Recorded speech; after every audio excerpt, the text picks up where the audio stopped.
Assalamualaikum warahmatullahi wabarakatuh. Selamat datang kembali di podcast Literasi Hukum Indonesia, jurusan Ilmu Hukum, Fakultas Syariah dan Hukum UIN Alauddin Makassar.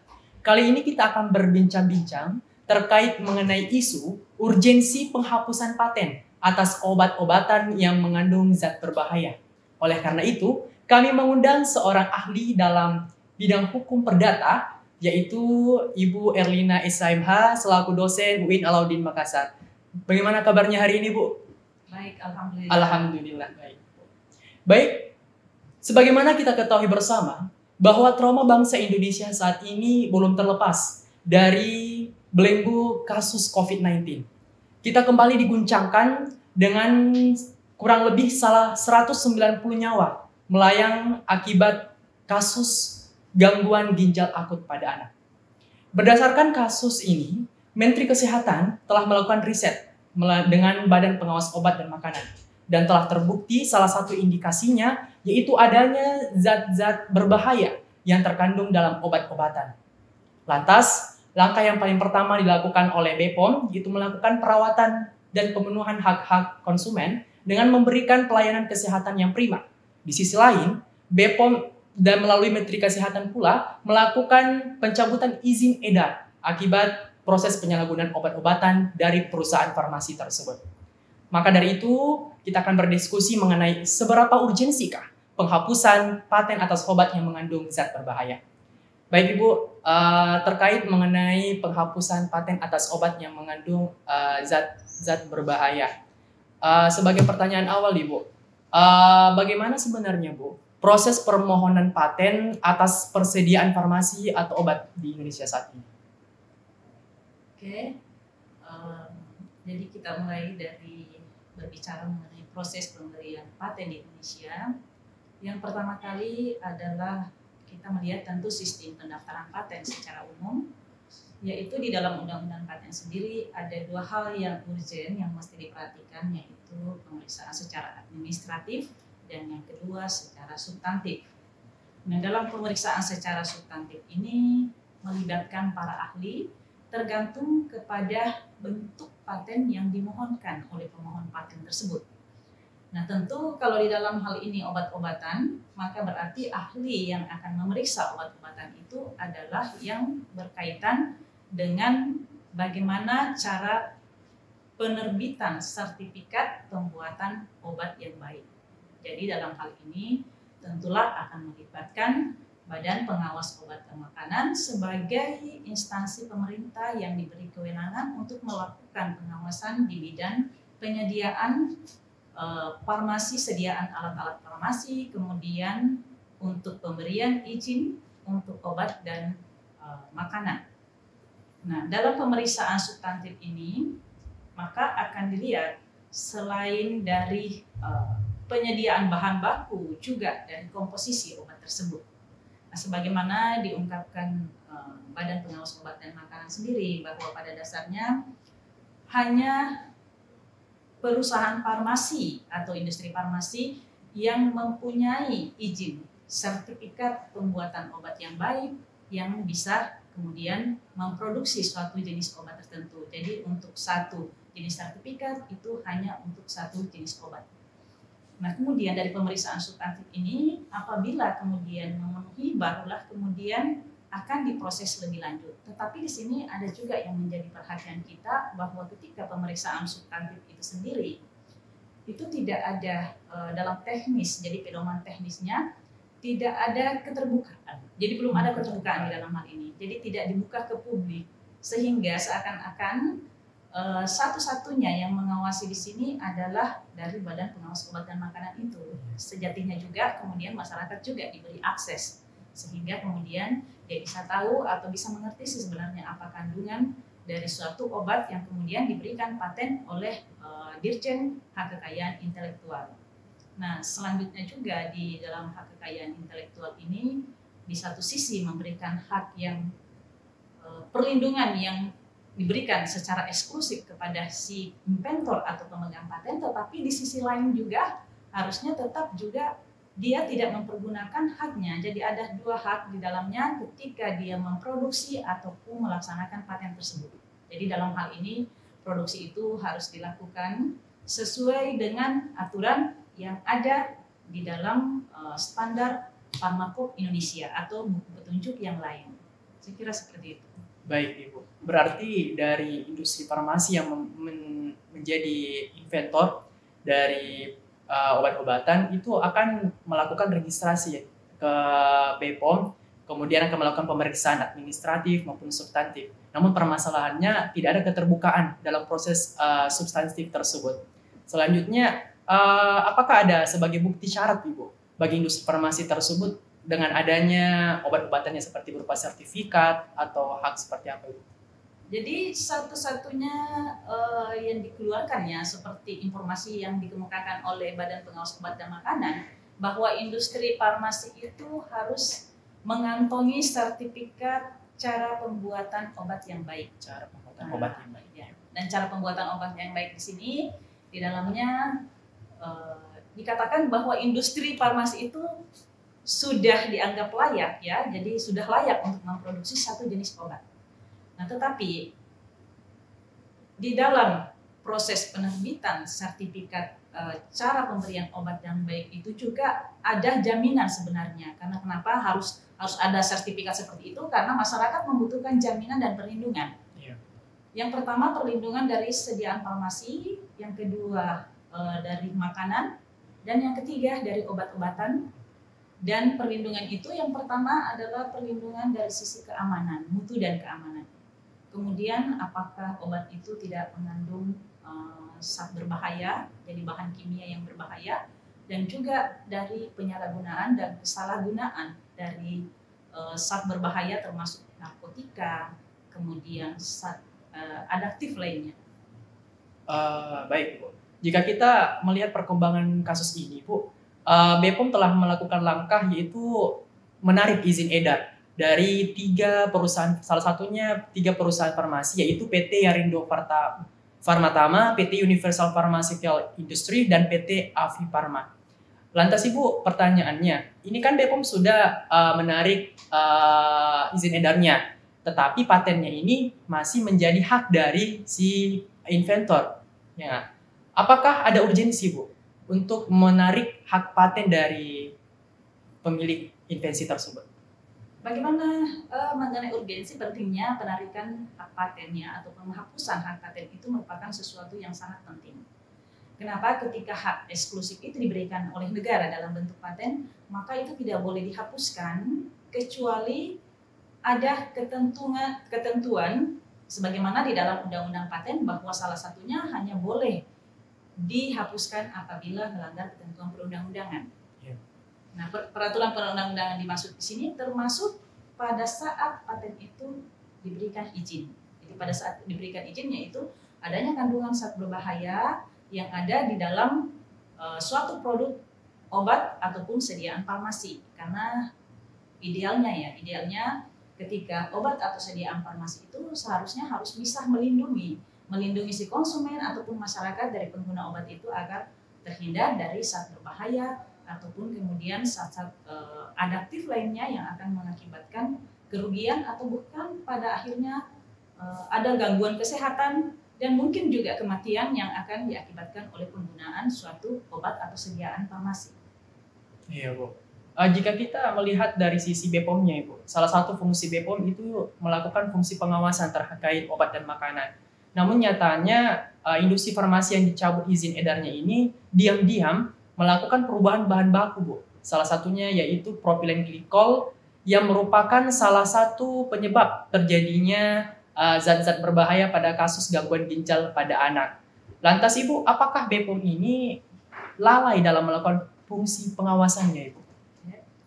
Jadi untuk Badan Pengawas Obat dan Makanan ya, yang namanya pengawasan berarti ada controlling. Jadi bukan semata-mata badan yang hanya mengawasi pada saat penerbitan izin suatu industri atau suatu obat ataupun sediaan farmasi, tetapi idealnya di sini Badan Pengawas Obat dan Makanan itu juga melakukan pengawasan secara berkala.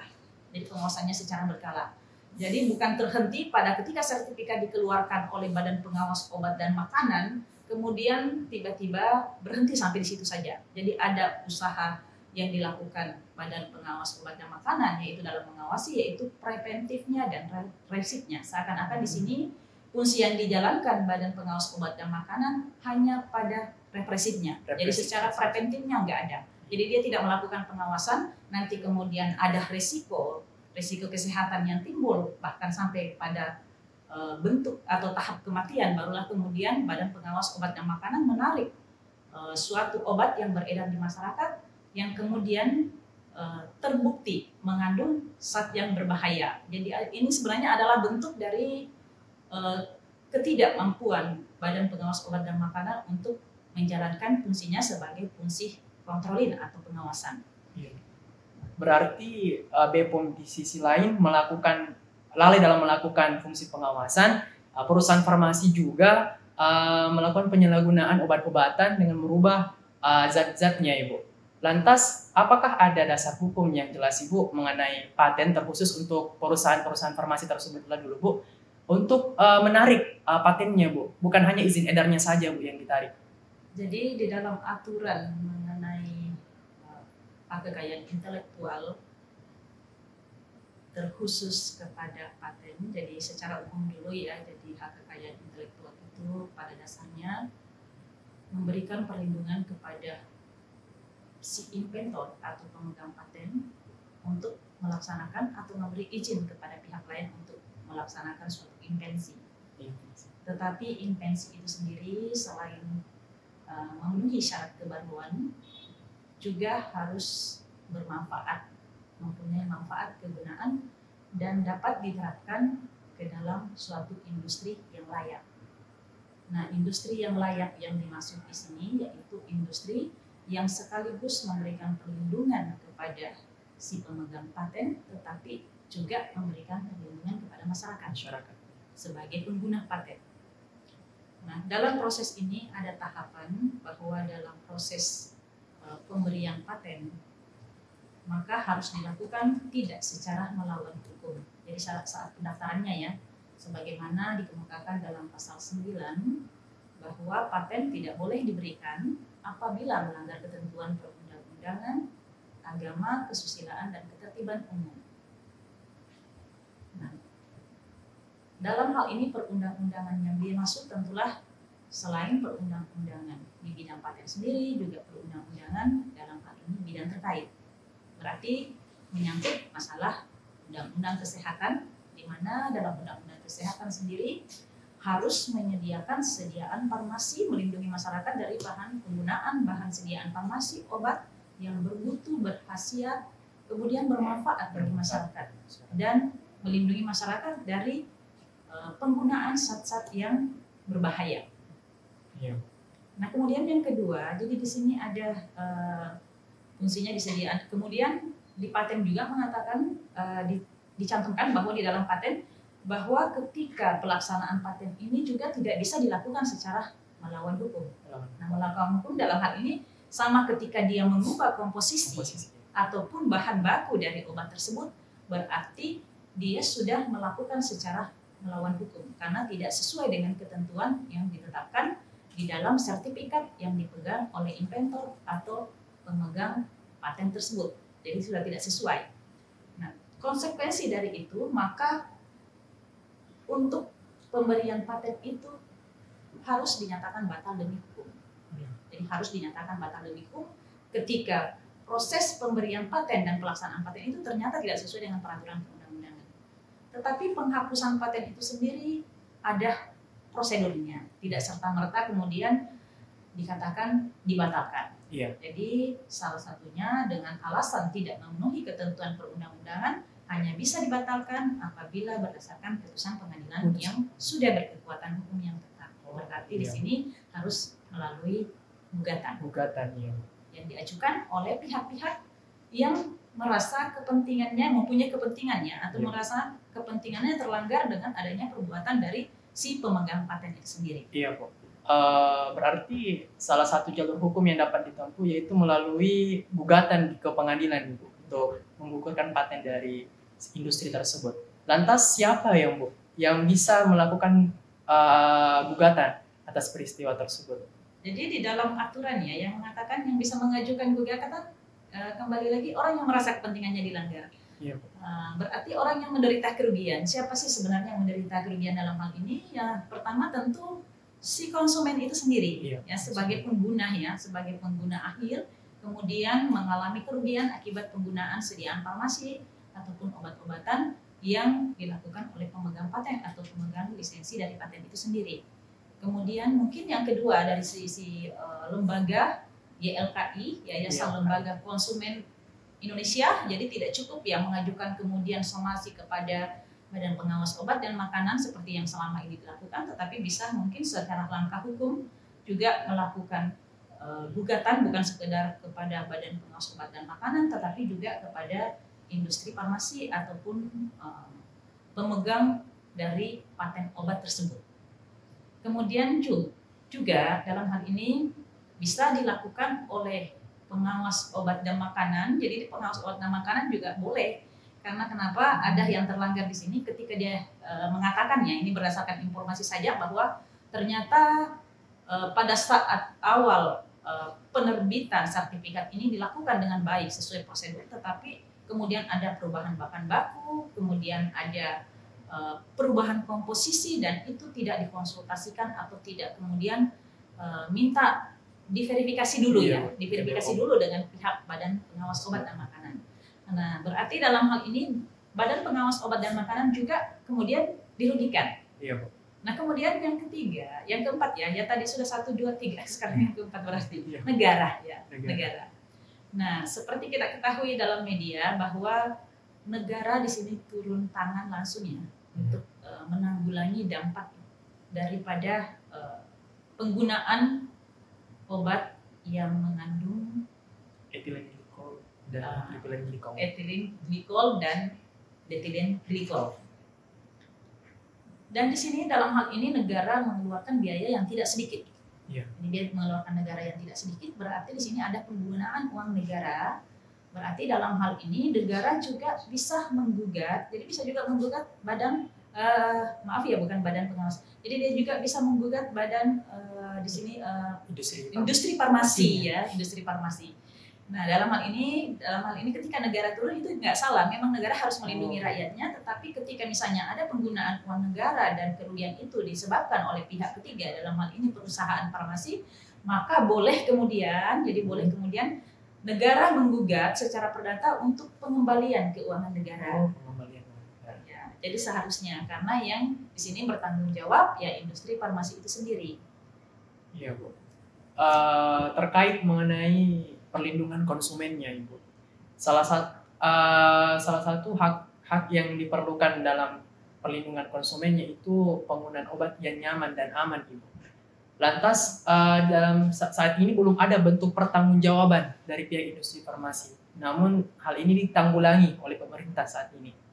Lantas bagaimana hak-hak perlindungan keamanan konsumen ini atas kerugian yang dialami para penderita kasus gagal ginjal akut ini? Kalau begitu kita berarti masuk ke pokok pokok tuntutan dari konsumen. Iya, Bu. Ya, kalau kita kembali bahwa Undang-Undang Perlindungan Konsumen itu mengcover 2 hal ya. Jadi kerugian yang timbul itu ada kerugian nyata, ada kerugian yang tidak nyata. Jadi orang yang sakit seyogyanya harus sembuh dulu, kemudian selanjutnya harus sehat dan harus kembali ke kondisi semula.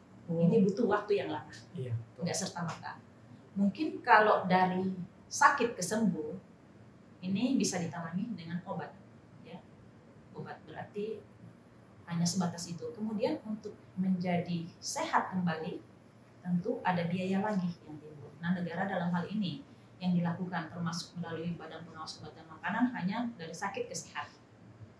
Nah, dalam jangka panjangnya juga dari sehat ke pemulihan ini seperti keadaan semula ini susah ya, butuh biaya yang banyak dan jangka panjang. Saya kira untuk hak-hak konsumen bukan hanya termasuk kerugian yang nyata, tetapi juga kerugian yang tidak nyata. Ya, baik. Baik, Bu, itulah mungkin perbincangan kita terkait mengenai urgensi penghapusan hak paten akibat kasus mengenai adanya zat-zat berbahaya dalam obat-obatan yang menyebabkan terjadinya kasus ginjal akut pada anak.